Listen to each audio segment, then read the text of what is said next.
There is some good news on the Washington front. We finally have a bipartisan health care bill, the BAUCUS bill. Both sides hate it equally. It is bipartisan in people's contempt of it. A good laugh line from Mike Huckabee at the Values Voters Summit today, but is that BAUCUS bill starting to get some traction? Huckabee still got it. Does President Obama still have it as well? Top Line starts right now.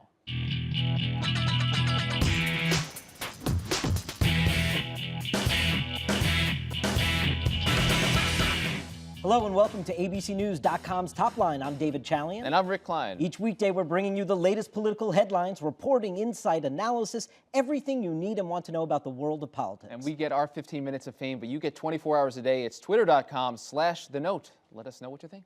Kick us off, sir. What is your top line today? All right. The Buzz Blitz. President Obama sits down for the full round of network interviews, minus Fox, but plus Univision this afternoon.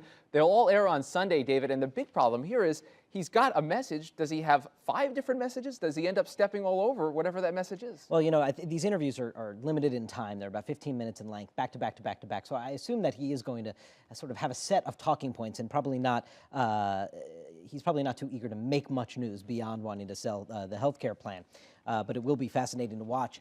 BAUCUS bill gaining steam. This is what Mike Huckabee was joking about. It did land with a thud initially, but now we're starting to see, Rick, Claire McCaskill, Olympia Snowe, Ben Nelson, moderate Democrats, that one Republican that they're targeting, Joe Lieberman, the independent Democrat, starting to praise the BAUCUS bill, not ready to support it yet, but you can sense that there are folks in the middle trying to come on, and that Olympia Snowe is holding a lot of cards. And this remains the plan that is closest to the outline that President Obama put out there. So if he gives it something of a boost this weekend, that could be something that brings more consensus around it, but it's still an uphill climb, as we've discussed. Valuing voters. Conservatives descending on Washington today to hear a round of speakers, including a couple of 2012 prospects like Mike Huckabee and Mitt Romney and Tim Pawlenty, as they try to energize. This is obviously a movement that has not had the greatest of years, but it's a time to come together. You hear that health care, of course, is something that's a rallying cry. No doubt about it. And obviously, now is a pretty good time to convene Republicans together and Republican diehards together because they're feeling more energized than they have probably since 2005. We'll get into that in a little bit. And the speaker's sentiments. Yes, Nancy Pelosi got a little choked up yesterday talking about this public opposition to President Obama. Rick, she kind of said, she compared it to the violence and the killing of Harvey Milk and Mayor Moscone in San Francisco back in the 70s in the gay rights movement. She says that she worries that maybe, you know, some of this can incite violence. This is not what President Obama wanted. The sentiments may be totally genuine. She knew both Mayor Moscone and Harvey Milk, but it is certainly not what Democrats want to be talking right now, is the possibility of inciting violence. We're going to get started today with 2 special guests, Stephen Baldwin and Kevin McCullough of the Baldwin McCullough radio show. You guys are partaking in that Values Voters Summit that we were talking about here, the gathering of social conservatives in Washington. Thank you both for being here. Let me begin with you, Stephen, if I can. Give me a sense of, I looked at some of your comments when you endorsed John McCain last year and how you thought Barack Obama was a smart guy, but not right for the country right now, and that he was too much of a politician, didn't have... That's a nice way of putting it. Is how you put it. I'm using your words. Have you seen anything in these first 9 months of the Obama administration to cause you to rethink that maybe he is the man that's fitting this moment better than you expected? Absolutely not. In fact, I think he has demonstrated a behavior and an implementation of his will that is actually making things worse. The first stroke of his pen as president was to reinstate international abortion law and fund it with $300 million in a time when our economy was not in a position where that seemed wise. He's a man who, and I'm not afraid to say it, is not very straight. He's not honest. He doesn't speak the truth. And I think with last week's march on the U.S. Capitol and that Tea Party, you see now a lot of people. I had a woman, late 60s, come up to me and say, Stephen, I'm glad you're here. Thank you for what you're doing. I'm somebody who voted for Mr. Obama, and I regret it. And I really feel like I'm not getting what I voted for. Kevin, let's talk about that. Where does the movement stand right now, and what is the president's actions? What have they done to unify? Where do things stand in the conservative movement now? Well, I think that you're seeing, and one thing that I'm glad you're not seeing is the rallying around any one particular personality right now. What you're seeing is a call back to basic core values of what people right of center actually believe in. And what the Values Voters Conference this weekend is going to be talking about a lot are what are those core sets. Fundamentally, human rights, believing that people have the right to life. Fundamentally, keeping the government out of our pockets, not increasing the tax burden on particularly small businesses and most of the working men and women in the country, but trying to reduce that load. You're going to see a very strong push for continued vigilance and national defense. And with the president's basically concession on the 70th anniversary of Russia's invasion of Poland to say to Poland, we're not going to live up to our obligations and take away the future that we have in being able to protect you, not just from Russia, but from Iran, I think it's just not sitting well. And you mentioned in your opening stories that the president's doing all those interviews back to back. He's kind of taken a page out of the Reagan playbook, because Reagan really believed in going to the people a lot.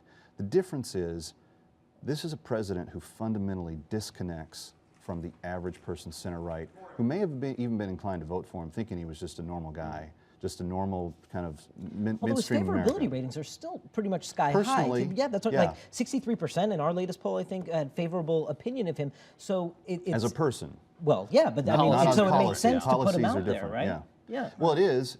But the problem is, every time he does and policies don't change, the favorability is, you know, he started in the 80s and he's been lagging ever since.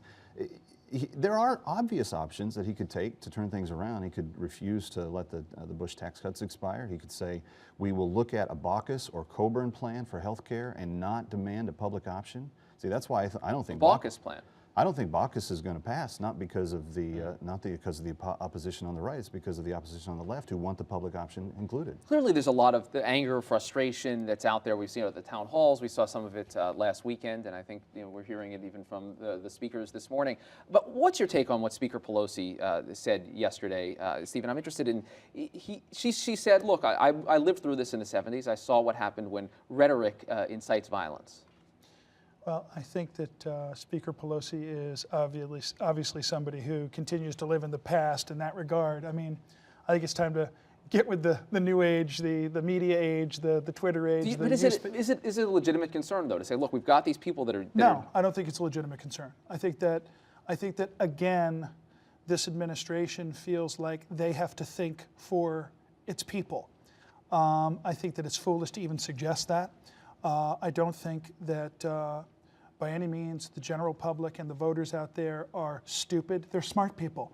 And I think we ought to allow them to have the platform and the opportunity to show that. Apart from the violence, do you guys think that race is a piece of this at all? Do you think his being the first African-American president, and I don't... No, not at all. And I think Jimmy Carter's a dum-dum. You know what I mean? I'm sorry. Well, Jimmy Carter said that the majority of the opposition was based on race. And I think Pelosi do you think a slice of it I think Pelosi is backpacking on Jimmy Carter just a little bit, because this inference that there would be violence in writing and a move against these types of things, it is laced with this idea that those that oppose the president really dislike him for irrational reasons. And that's not the case. The National Tea Party here last weekend in this city brought a little over 1 million people. The mall was clean when they left. No arrests were made. They spoke their mind. They spoke strongly. They peacefully protested. And to continually, and this is not just the first that Nancy Pelosi, she's the latest, but to continually have this inference that if you oppose the president, you must be a kook, you must be dangerous, you must be a racist, you must be a homophobe. It's just, it doesn't fly. Do you want to see Republicans come together back on health care with Democrats, say on the BAUCUS bill, try to change it, try to work with it? Because it doesn't look like there's any Republican support for BAUCUS or for anything else right now. Well, the Coburn plan has been ignored. And, you know, if Obama wants to be a hero, he should rewrite his own plan, just adopt the Coburn plan, but put his name on it. It would pass both houses. It would solve 98% of the uninsured problem, and it wouldn't raise taxes at all. Talk about what you guys are doing tonight at the Values Voters Summit. Knock them out. Well, we're here as an example of Baldwin and McCullough radio show. We're basically going to have a lot of fun and just do a party. But we're going to basically just do a platform and an expression of a live version, so to speak, of what we do on our radio show. And that is just bring an idea, voice an idea that we feel is important and relevant to the culture as to why we've arrived at this place, why the conservative movement, which should be foundationally based on a certain energy, why we feel that it's not in the place it needs to be, and from a youthful perspective, what we can do to change that. Yeah. A youthful perspective. The Baldwin McCullough radio show. Sorry, go Well, ahead. 9:30 tonight, if people are in D.C., come on by the Omni Showroom. That's good. and Any, join us. any reality shows in your future?